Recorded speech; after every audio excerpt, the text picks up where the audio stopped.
Buenos días, somos el equipo 8 y mi equipo está conformado por Rocío Paola, Juan Menor y por su servidor Kevin. Nosotros vamos a hablar acerca del álgebra de Boole. ¿Qué es el álgebra de Boole? Es una manera de simplificar, analizar y diseñar sistemas o circuitos eléctricos, de los cuales se tienen que basar en verdad o falso.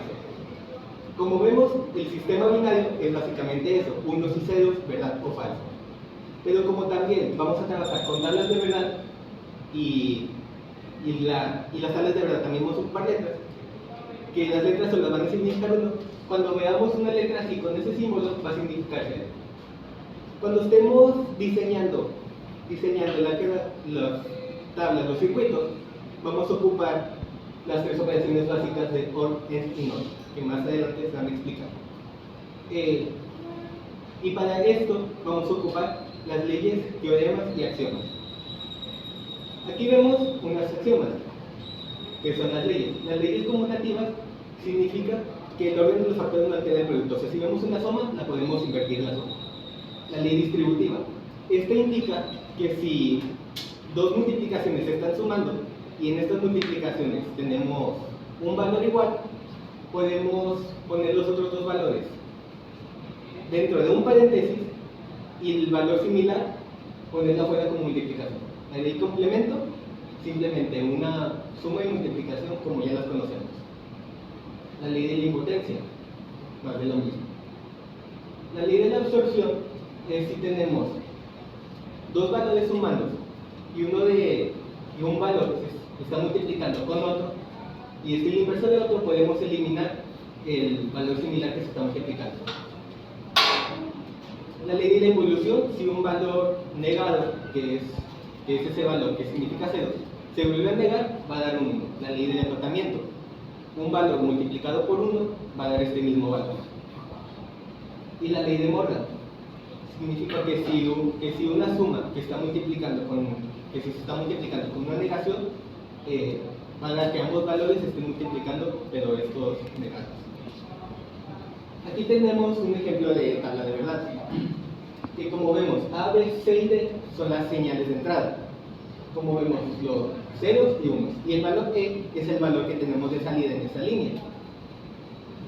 Para simplificarlo, lo primero que tenemos que hacer es agarrar los valores de A, B, C y D y escribirlos, pero solamente de los que den una señal de salida como verdadero. Aquí tenemos la primera línea, y si lo dejáramos así, sería un sistema muy largo y muy costoso, y muy poco eficiente. Así que lo simplificamos. Con la ley distributiva, lo primero que se hace es agarrar dos funciones que tengan todos los valores similares menos 1, que simplemente sea un valor y la negación de este, y así con todo. Ya vemos que se empieza a cortar la operación. La ley de complemento, si un valor y otro negado se están sumando, va a dar como resultado 1. La ley de tratamiento, este 1 se multiplica por la operación y va a dar este mismo, así que es como si se eliminara.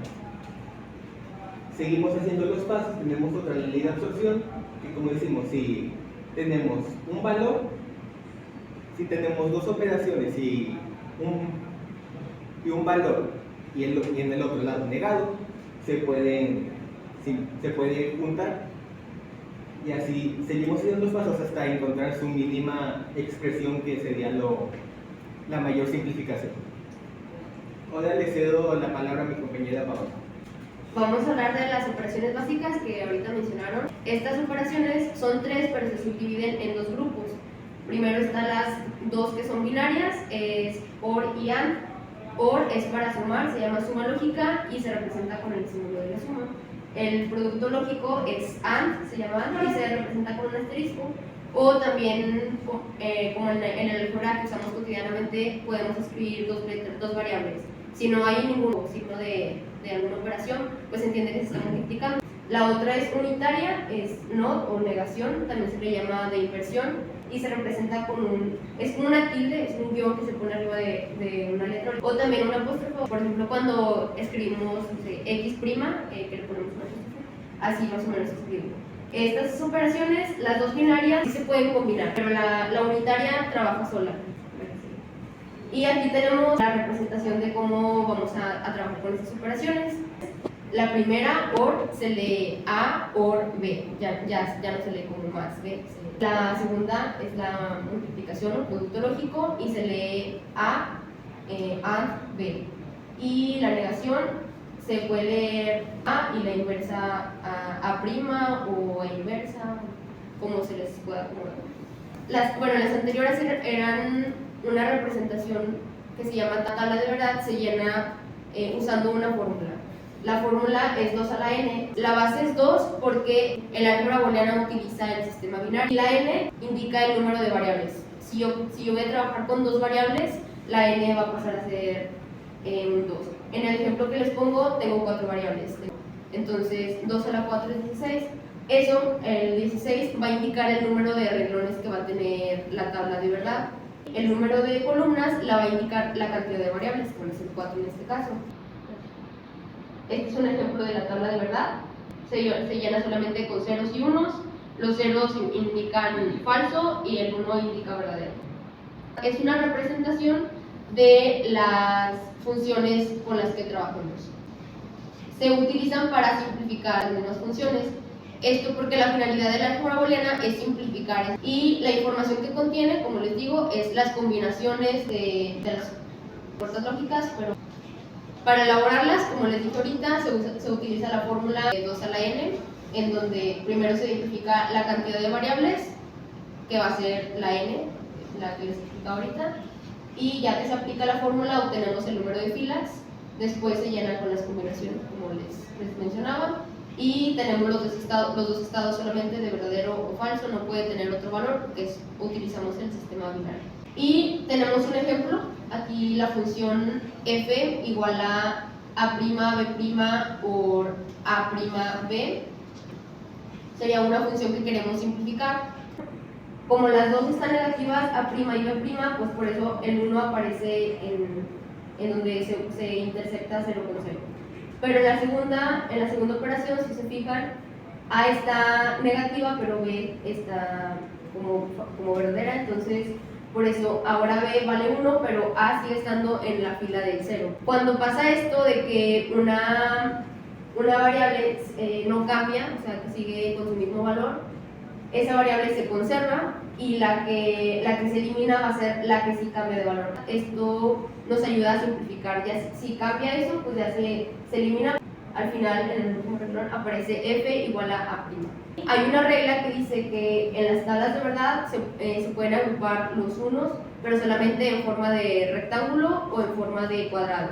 Nunca se puede en forma de cruz, ni en forma de z, diagonal, nada de eso.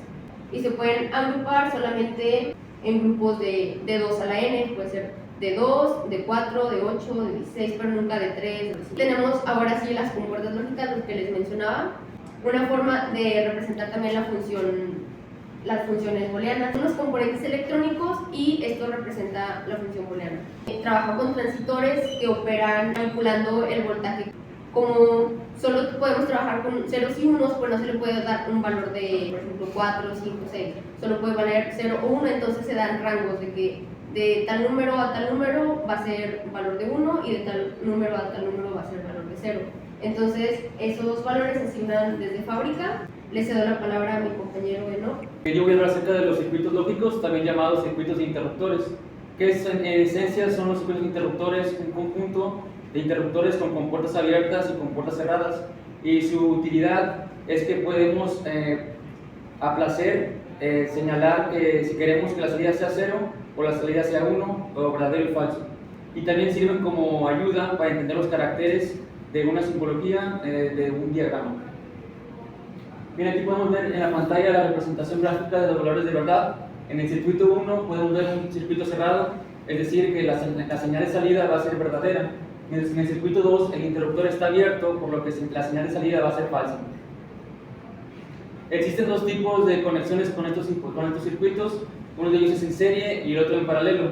En serie los dos interruptores se van a poner uno junto al otro, y para que la señal de salida sea verdadera los dos interruptores tienen que estar cerrados.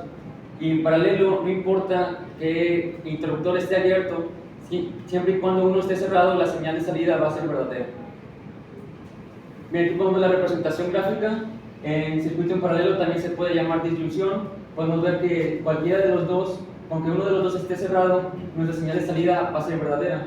Mientras que en circuito en serie, los dos tienen que estar cerrados para que la señal sea uno o verdadera.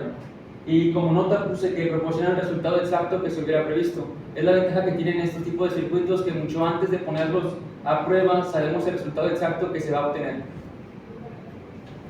Bien, algunas de las aplicaciones de la álgebra booleana es que gracias a la álgebra booleana podemos estructurar los circuitos y simplificarlos, y también las variables booleanas ONT, AR y NOT se pueden utilizar en códigos de programación, lo que nos ayudan a estructurar mejor nuestro código. Y la más importante es que la base de todas las tarjetas electrónicas que contamos actualmente funcionan gracias a la álgebra booleana. Y si combinamos el sistema de numeración binario con algunos componentes electrónicos y con el álgebra booleana, se pueden crear componentes como lo son codificadores, decodificadores, microcontroladores, microprocesadores y entre otros componentes electrónicos digitales. En las otras aplicaciones podemos ver que durante la historia han cambiado mucho el cómo se diseñan las computadoras. Iniciamos con bulbos electrónicos, después pasamos a los transistores cuando surgió el semiconductor, después los circuitos integrados y al final, hoy en la actualidad, tenemos los microprocesadores. Bueno, desde los transistores si conectamos dos transistores de cierta manera, podemos simular una función booleana, ya sea de las tres básicas o de las compuestas. Entonces, los microprocesadores actuales contienen millones de transistores, por lo que el funcionamiento base a nivel lógico de las tarjetas electrónicas funciona gracias al álgebra booleana. Otra de las aplicaciones que tiene o que sirve el álgebra booleana es que simplifica los circuitos, por lo que va a reducir costes de espacio y costes de dinero. Y como nos ayuda a simplificar, nos ayuda a diseñar los circuitos o diagramas que queramos hacer. También gracias a su aplicación en el campo tecnológico pudimos conocer la comunicación automatizada y en general el álgebra booleana nos ayuda a simplificar problemas o diagramas de la vida real. Como conclusión que quiero que se entienda de la álgebra booleana es que, obviando sus obvias utilidades en matemáticas discretas y en estadística, en la tecnología, la álgebra booleana ha ayudado a desarrollar las tarjetas electrónicas que existen actualmente. Y podemos ejemplificar la presencia de las matemáticas incluso en cómo se abren las puertas de un supermercado, en cómo funcionan los celulares actuales, en cualquier dispositivo electrónico que tengamos en casa. Cómo un sistema matemático que ha durado mucho más, que tiene ya más de un ciclo de existir, sigue siendo vigente actualmente y es de gran utilidad hoy en día. Con eso he concluido esta exposición y muchas gracias por su atención.